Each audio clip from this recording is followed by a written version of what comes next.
life is hard and full of choices. So, coming up here to try this next, Joe Pennacchio. Welcome Joe Pennacchio to the stage.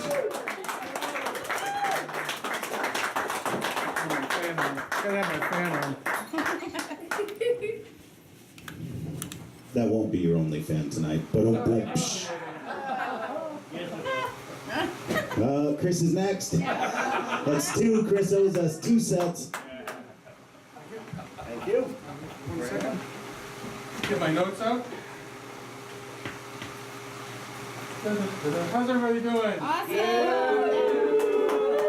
We got an applause for the people who have come up so far.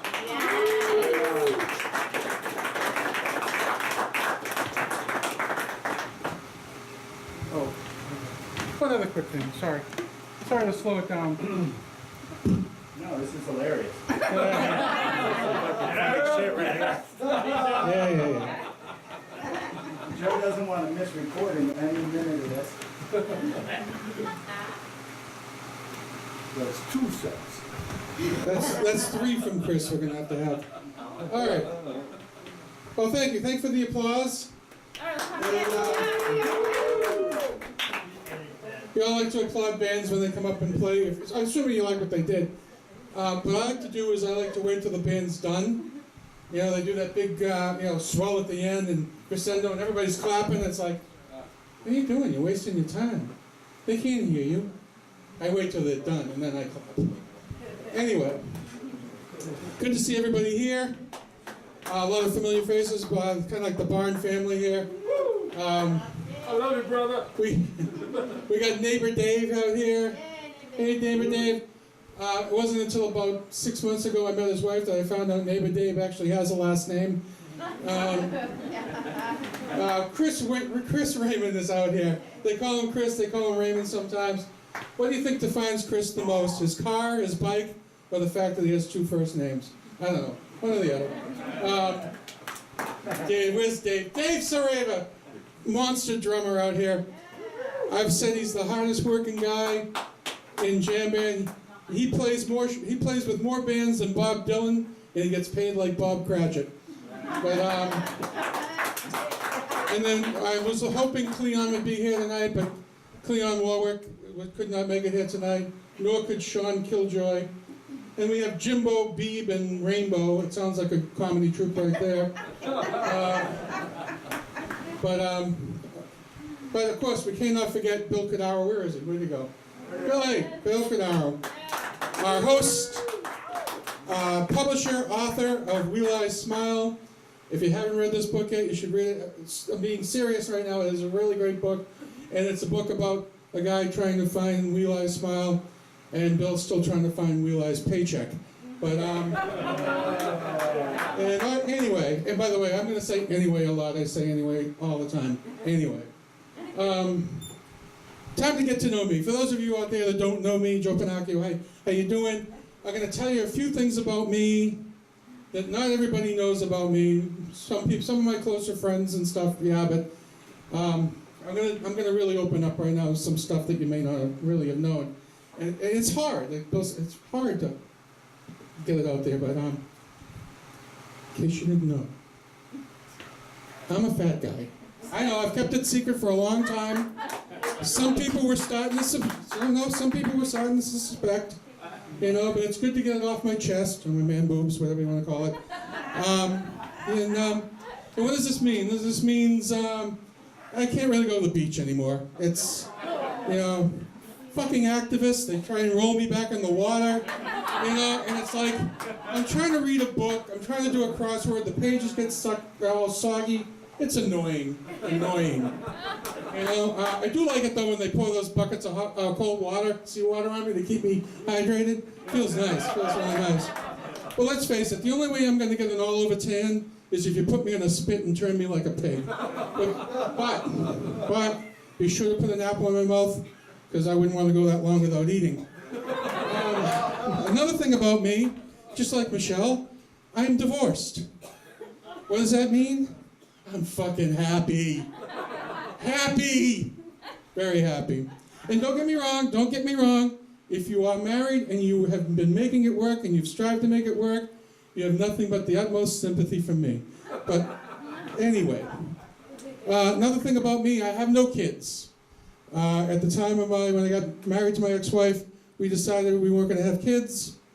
You know, it was a decision we made. We practiced a lot, but we never had kids. And so I have to go back to my notes now because of that. But anyway, I know there's a rumor going around that there was a federal mandate about me propagating my DNA into future generations, but that's a lie. I will not, that is definitely a lie. You know, we just decided early on we wanted to keep our money and our freedom. That was it. But anyway, I'm going to say anyway again. Because of this, my ex-wife and I have been cursed by other people's fucking children. Anywhere we go, movies, restaurants, fairs and playgrounds, but people with kids show up. And I'm not talking Applebee's or the place with the talking animals. I'm talking about nice restaurants, you know, $50 to $100, you know, before the tip, and sure as shit, bam, they sit this family down next to us, screaming kids, throwing food around, and it's like, it was starting to become ridiculous. And so we'd go and we'd ask the hostess, could you sit us somewhere, you know, quiet? And they'd sit us somewhere quiet, and 15 minutes later, just as the food's coming, bam, there's the kids again. And if I was lucky enough as a kid to be taken to a restaurant by my parents, you better damn right be sure I was going to be quiet and behave myself. And somebody dropped the ball a long time ago. And I'm going to tell you this story real quick. This is a true story. We went to this place in Pembroke called Laredo's. I don't think it's still there anymore. Great ribs. And hostess starts to lead us at the menus and starts leading us around. The place is empty. We're noticing the place is basically empty. And they lead us around this corner, and sure enough, there's the table. Like four to six adults, and like 3 or 4 kids, high chair, food all over the floor, kids bouncing around, and I pull back so that the family can't see me. And I'm to the hostess, and she's looking at me like, what? I'm like, trying not to embarrass the family, but please, come out here. And so she finally comes back. I said, look, I don't, you know, hope you don't mind, but we don't want to sit there. Can we go someplace else? She goes, what's the problem? I said, well, we don't want to sit next to the family or the kids. She goes, well, I have kids. I said, well, I don't eat with them either. That's a true story, by the way. That is a true story. But if I ever did have a kid, a son, I would name him Ponce. I was watching a documentary on Ponce de Leon, and I'm thinking, there's a name that never made it into the 20th and 21st century. As a matter of fact, I don't know anybody else in history that was ever named Ponce except for Ponce de Leon. And I'm thinking, geez, that would be at least original. Ponce. Hi, I'm Joe. This is my son, Ponce. Ponce Pennacchio. Has a nice ring to it, doesn't it? I think so. I'd be able to watch Saturday morning cartoons with him. Some of you are too young to remember real Saturday morning cartoons. I don't know if they even still have them anymore. But when I was a kid, ages and ages ago, we had real cartoons on Saturday morning. We had Scooby-Doo, and we had the Archies, and the Groovy Ghoulies, and all kinds of like really... And I can remember being, as a kid, waiting for these cartoons to come on. And TV was different back then. We had real sitcoms. We had real comedy shows. We had Gilligan's Island, Bewitched. We had the Beverly Hillbillies.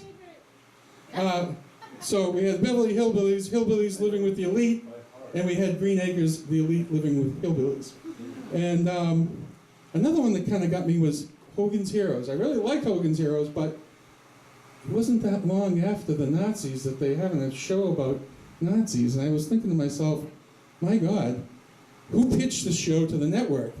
Hey, we got these really funny guys, you know, and they're, you know, they like to walk around and they, and I was like, wow, man, this must have been a hell of a sales pitch. It was a Mel Brooks thing, so Mel must have really did something to get that show on the air because, like I said, it was about 20, 25 years after the Holocaust, and notice they never mentioned any Jews in Hogan's Heroes. There was British, there were French, there were Americans, and there were Germans and Russians. Actually, they mentioned the Russians too.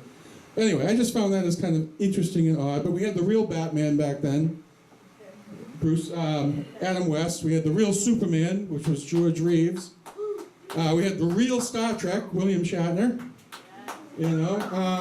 All on a black and white TV with a knob that would fall off, and you'd have to go to pliers eventually.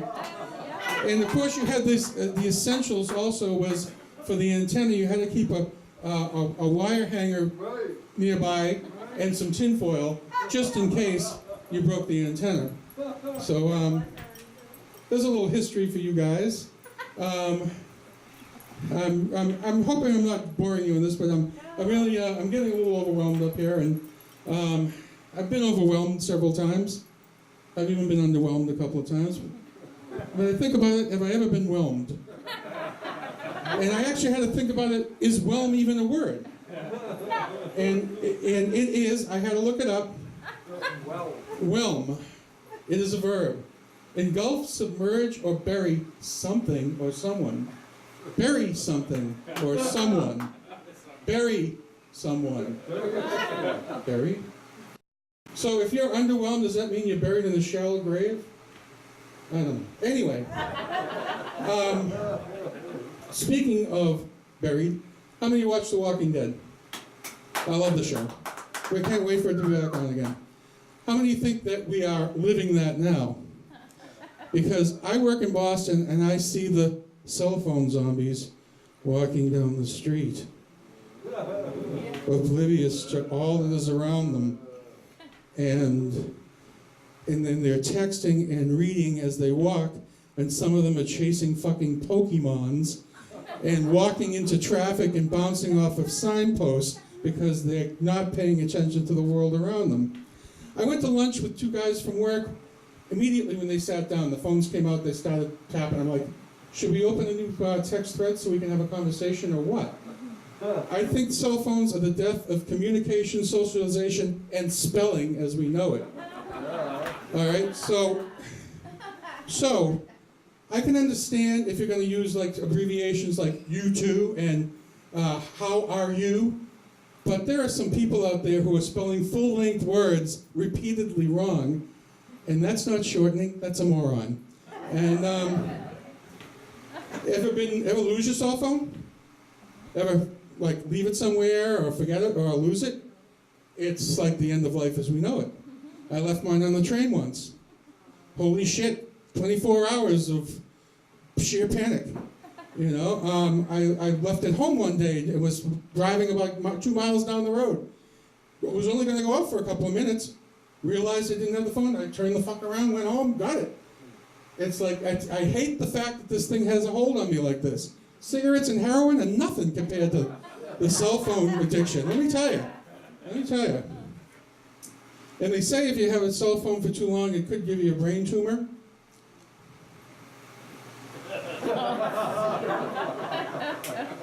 Oh, I'm sorry.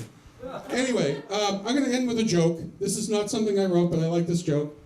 And I appreciate your time. Let me just tell you this joke right now. So a man goes, a salesman, car breaks down, goes to the farmhouse, and asks the farmer, he goes, can you put me up for the night? Farmer says, sure, but you have to sleep in the barn. No problem. So guy sleeps in the barn, the next morning gets up, the farmer goes and talks to the guy. He says, how'd you do? How'd you sleep? He goes, yeah, it was great. I actually talked to all your animals. Really? You talked to my animals? Yeah. Because I talked to the chickens. They said every day at dawn, you go out there and you collect all the eggs. He's like, wow, that's right. He goes, I talked to your cow. She said her name was Bessie. And every day around 9 o'clock, you milk her. Well, that's right, too. That's amazing. He goes, I talked to the horse. He said his name's Henry. You had him for 4 years, and you plow the fields. He's like, wow, that's right. He goes, and I talked to the sheep. He goes, those sheep are liars! Thank you so much for your time. Wheel Eyes Smile, don't forget that.